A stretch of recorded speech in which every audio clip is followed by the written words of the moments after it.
revolução, portanto, ela carrega consigo a ilegitimidade. E é difícil você observar na história uma revolução que não tenha penado ao se tornar governo para perseverar. Para dar um exemplo clássico e já passar para a diferenciação entre revolução e distrato social, vamos falar uma última vez da Revolução Inglesa ali do século XVII. Ali, na Revolução Inglesa, os puritanos ingleses, liderados pelos homens da Quinta Monarquia, entre os quais a gente tem Oliver Cromwell, defenderam o regicídio, ou seja, que era necessário cortar a cabeça do rei, né? E depois, enfim, percebeu-se que esse não era o caminho.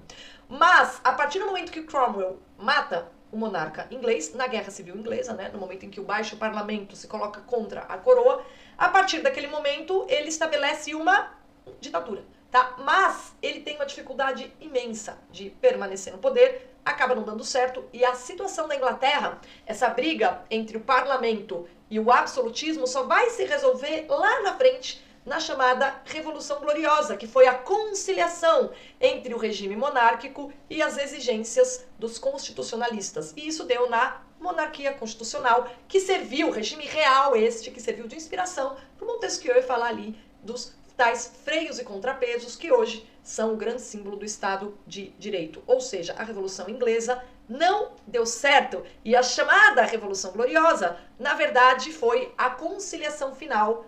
E, naquele momento, os revolucionários dizem, tá bom, a gente entendeu, não dá para alterar a ordem, isso é uma besteira. Então, o que é que a gente quer? Mais participação política. E aí eles chegaram a um acordo. Então, o que acontece na chamada Revolução Gloriosa, ela não é uma revolução, ela é um novo contrato social entre ingleses e o seu poder. Contrato este que perdura até hoje. E cuja legitimidade está ligada ao fato de que ele foi fruto de um grande acordo entre todas as pessoas que, de alguma forma, participavam do poder ou tinham direito a participar do governo inglês. Tá? Bom, dito isto, eu queria falar para vocês que esse movimento que eu estou observando nas ruas me parece muito mais guiado pelo espírito do distrato social do que qualquer outra coisa. O que é que eu observo cada vez mais, tá? E eu não vou aqui falar dos motivos, das razões, desses slogans todos que estão girando por aí, porque o que me interessa é separar o espírito do revolucionário daquele tipo de indignação da pessoa que fala, bom, eu tô aqui vivendo num regime, esse regime tem essas regras, o meu papel é pagar impostos, e o papel daqueles todos que trabalham às custas dos meus impostos é manter a ordem política vigente. Esse é o nosso contrato, esse é o nosso acordo. Eu sigo as leis, eu obedeço o Código Civil, eu pago os meus impostos, eu estou em dia com o direito, significa que eu cumpro os meus deveres, eu estou em dia com as leis. E aí, de repente, essas pessoas que estão em dia com as leis, que constituem um dos grupos que integram isso que a gente chama de sistema político de uma sociedade, um desses grupos, de repente, se dá conta que alguns outros grupos não estão seguindo à risca essas obrigações, ou seja, eu estou fazendo papel de idiota porque eu estou seguindo as leis e aquele meu sócio não está.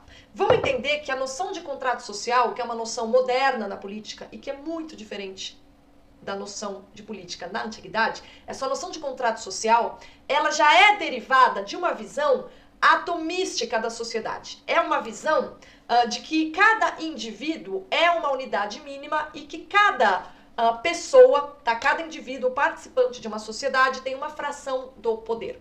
Um dos filósofos que mostra essa imagem que está na nossa cabeça, é um esquema mental político moderno típico, mostra essa imagem com mais clareza, é o Spinoza no Tratado Político, em que ele diz o seguinte, é como se o Estado fosse um peixe grande, mas todos os indivíduos que compõem o Estado fossem peixes pequenos, tá? Vamos imaginar assim, ele diz, veja, da mesma maneira que um peixe grande engole um peixe pequeno, esse peixe pequeno, a partir do momento que ele se multiplica, é como se ele fosse muito maior e mais poderoso que esse peixe grande.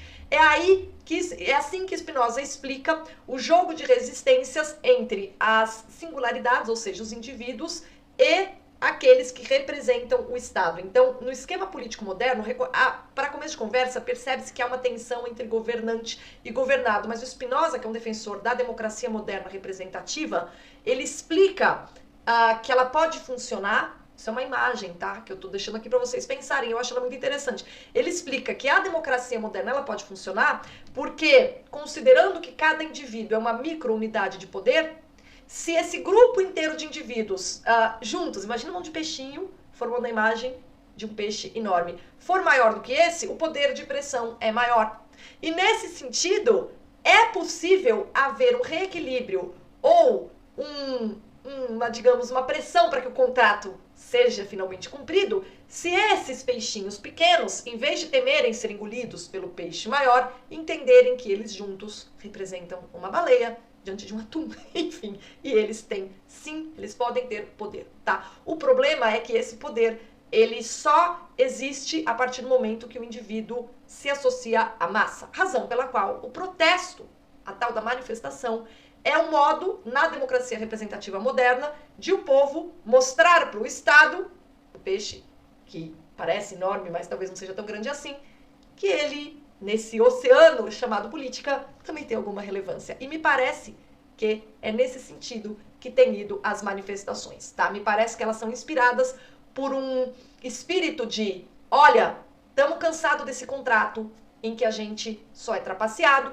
e em que você, peixe que deveria estar cuidando da lei, você não cumpre a sua parte nesse contrato, razão pela qual a gente está com uma vontade de desfazer esse contrato com você. Não que a gente não queira ter esse contrato, mas parece que você não é o sócio ideal. É isso que o povo está dizendo para o Estado como um todo, para agentes de Estado que agiram de maneira a produzir a estabilidade social que a gente está vendo. Então, essas manifestações, eu volto a dizer, não são tão simples quanto parece. Aí, por outro lado, a gente observa, mas por que existe também essa insistência das pessoas que estão na rua na legitimidade do seu movimento?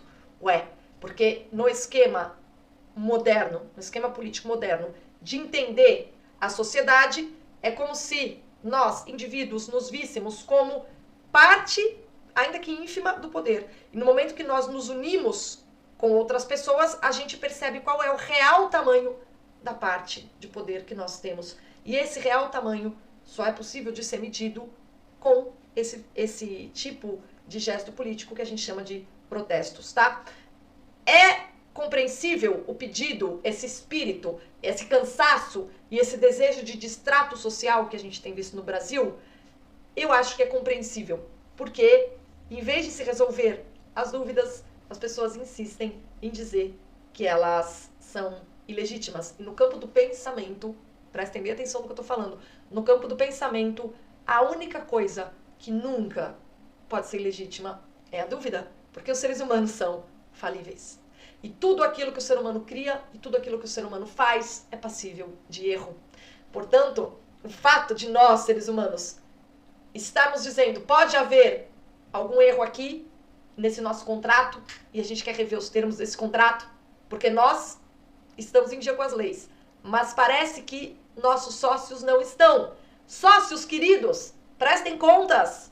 Expliquem para nós se vocês realmente estão em dia com as leis, que tá parecendo que não e a gente não quer ser passado para trás. É esse o espírito dos protestos. É o espírito do distrato social. Perfeitamente esperado nisso que é a democracia representativa moderna, ainda que do ponto de vista formal, tá? A gente vive mesmo numa democracia? Tenho minhas dúvidas, mas formalmente sim. Formalmente sim. Existem regras, uma parte cumpre, outra parte não cumpre. E aí?